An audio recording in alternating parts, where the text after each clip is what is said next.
గ్రామ వార్డు సచివాలయాల పేరు చెప్తే ఏపీలో చిన్న పెద్ద అందరికీ గుర్తుకొచ్చే నాయకుడు వైఎస్ జగన్మోహన్ రెడ్డి. అందుకే వాటిని నిర్వీర్యం చేసే కుట్రకు తెరతీశారు కూటమి పెద్దలు. గ్రామ వార్డు సచివాలయాలపై అసత్య ప్రచారం చేస్తూ విషం చిమ్ముతున్నారని, దీన్ని వెంటనే కూటమి పాలకులు ఆపేయాలని కోరుతున్నారు సచివాలయ ఉద్యోగులు. జగన్మోహన్ రెడ్డి ప్రభుత్వ పాలనలో ఏర్పాటు చేసిన వాలంటీర్ వ్యవస్థపై అనుచిత వ్యాఖ్యలు చేసి ఆ వ్యవస్థనే లేకుండా చేశారు సీఎం చంద్రబాబు. వాలంటీర్లకు అబద్ధపు హామీలిచ్చి లబ్ధి పొంది మరీ వారికి వెన్నుపోటు పొడిచారు. ఇప్పుడు సచివాలయ సిబ్బందిపై చంద్రబాబు ప్రభుత్వం కన్నుపడింది. గ్రామ వార్డు సచివాలయాల్లో సేవలు అందుతున్నంత కాలం ప్రజలు ఆ వ్యవస్థను తీసుకుని వచ్చిన జగన్మోహన్ రెడ్డి పేరునే తలుచుకుంటారు కాబట్టి ఆ వ్యవస్థనే లేకుండా చేయాలని విశ్వ ప్రయత్నాలు చేస్తున్నారు. రేషనైజేషన్ పేరుతో సచివాలయాల్లో సిబ్బందిని ఇప్పటికే తగ్గించిన ప్రభుత్వం ఇక ఆ ఉన్న సిబ్బంది కూడా పనులు చేయటం లేదంటూ విష ప్రచారాన్ని ప్రారంభించారు. సచివాలయాలను ప్రక్షాళన చేయాలంటూ తన అనుకూల మీడియా ద్వారా వార్తలు రాయిస్తూ లేనిపోని విష బీజాలు ప్రజల్లో నాటే ప్రయత్నం చేస్తోంది కూటమి సర్కార్. రాష్ట్ర ప్రభుత్వం దీన్ని ఒక రకరకాల ప్రయోగాలతోటి ఉన్న వ్యవస్థను నాశనం చేయాలని ఆలోచిస్తోందేమో మాకు అర్థం కావటం లేదు. ఓ పక్కన విపరీతమైన పని భారాన్ని మోపారు. రకరకాల యాప్ల పేరిట, ఫీల్డ్ విజిట్ల పేరిట, ఇంటింటికి తిరగడం పేరిట ఒక్కళ్ళు కూడా సచివాలయంలో కూర్చోగలిగే పరిస్థితి లేదు. ఇవాళ రోడ్ల మీద తిరగడం తప్ప. ఇది ఉదయం 4 గంటల నుంచి ప్రారంభమవుతోంది, ఇంచుమించు రాత్రి దాకా అదే పరిస్థితి కొనసాగుతోంది. సచివాలయ ఉద్యోగులందరూ కూడా తీవ్రమైన మానసిక ఆందోళనతో ఒక ఒత్తిడితోటి పనిచేస్తున్నమాట వాస్తవం. ఇటీవల ట్రాన్స్ఫర్స్ విషయంలో కూడా ఈ ప్రభుత్వం ఎంత అన్యాయంగా వ్యవహరించిందో, ప్రజాప్రతినిధులు ఎంత అన్యాయంగా వ్యవహరించారో కళ్ళ ముందరే ఉంది. ప్రజలకు అండగా ఉంటూ అన్ని రకాలుగా ఉపయోగకరంగా ఉంటున్న గ్రామ వార్డు సచివాలయాలను ఎత్తివేయాలనే ప్రయత్నం చేస్తోంది కుతంత్రాల కూటమి సర్కార్.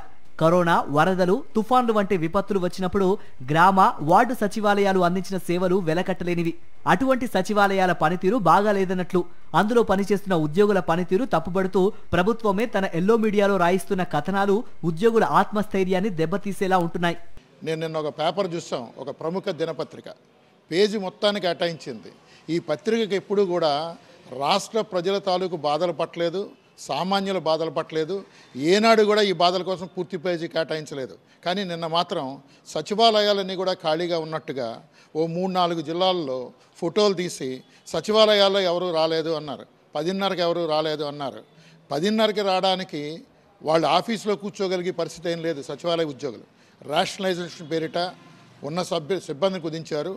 ఈ ఉన్నవాళ్ళు కూడా మొత్తం ఫీల్డ్ సర్వేలు క్షేత్రస్థాయిలో వెళ్లాలన్నారు. ఈ ఒత్తిడితోటే మానసిక శోభతోటి పనిచేస్తున్న పరిస్థితి ఉంది. గ్రామ వార్డు సచివాలయాల్లో పనిచేసే సిబ్బందిలో 2-3 మించి ఆఫీసులో ఉండడం లేదని ఎల్లో మీడియా విష ప్రచారం చేస్తోంది. వాస్తవానికి సచివాలయాల సిబ్బంది అంతా చాలా వరకు ఫీల్డ్ స్టాఫే. సర్వేయర్ సర్వే పని మీద పొలాల్లో ఉంటాడు. విఆర్ఓలు, ఎంఆర్ఓలు ఆఫీస్తో అటాచ్ అయి ఉంటారు. ఇంజనీరింగ్ అసిస్టెంట్ ఆయా పనులు జరిగే దగ్గరుంటారు. ఏఎన్ఎంలు ఇల్లిల్లు తిరిగి ప్రజల ఆరోగ్యం గురించి శ్రద్ధ వహిస్తూ వారికి కావాల్సిన మెడిసిన్లు అందిస్తూ ఉంటారు. అగ్రికల్చర్ అసిస్టెంట్ పొలాల్లో ఉంటాడు. వెల్ఫేర్ అసిస్టెంట్ ఎప్పుడు ఏదో ఒక స్కీమ్ అమలు గురించి సర్వేలో తిరుగుతూ ఉంటాడు. కేవలం అడ్మిన్ సెక్రటరీ, డిజిటల్ అసిస్టెంట్ తప్ప మిగతా సచివాలయ ఉద్యోగులు అందరూ ఫీల్డ్ వర్క్ లో ఉండేవారే. దీనికి తోడు కూటమి ప్రభుత్వం సచివాలయ జాబ్ చార్ట్ ప్రకారం కాకుండా సిబ్బందితో అడ్డమైన పనులు చేయిస్తోంది. గతంలో వాలంటీర్లు చేసే పనులన్నీ ఇప్పుడు కూటమి సర్కార్ సచివాలయ ఉద్యోగులతో చేయిస్తోంది. ప్రతి నెల 1వ తేదీనే సచివాలయ ఉద్యోగులతో పింఛన్ పంపిణీ చేయిస్తోంది. కేవలం జగన్మోహన్ రెడ్డి ఏర్పాటు చేసిన వ్యవస్థ కాబట్టే సచివాలయ ఉద్యోగులపై కూటమి సర్కార్ కక్షపూరితంగా వ్యవహరిస్తోంది. ఈ వ్యవస్థ కాలక్రమంలో మరుగున పడేలా చేయాలని చూస్తున్నారు. ఉద్యోగులు క్షేత్రస్థాయిలో తిరుగుతూ ఉంటే వారు సచివాలయాలకు రాలేదనే అపవాదు మోపుతూ విష ప్రచారం చేస్తోంది ఎల్లో మీడియా. జగన్మోహన్ రెడ్డి గత ప్రభుత్వ హయాంలో చేసిన మంచిని తట్టుకోలేని కూటమి ప్రభుత్వం నేడు అధికార దుర్వినియోగానికి పాల్పడుతూ ప్రజలు మెచ్చిన సచివాలయాలపై కాలకూట విషయాన్ని చిమ్ముతోంది.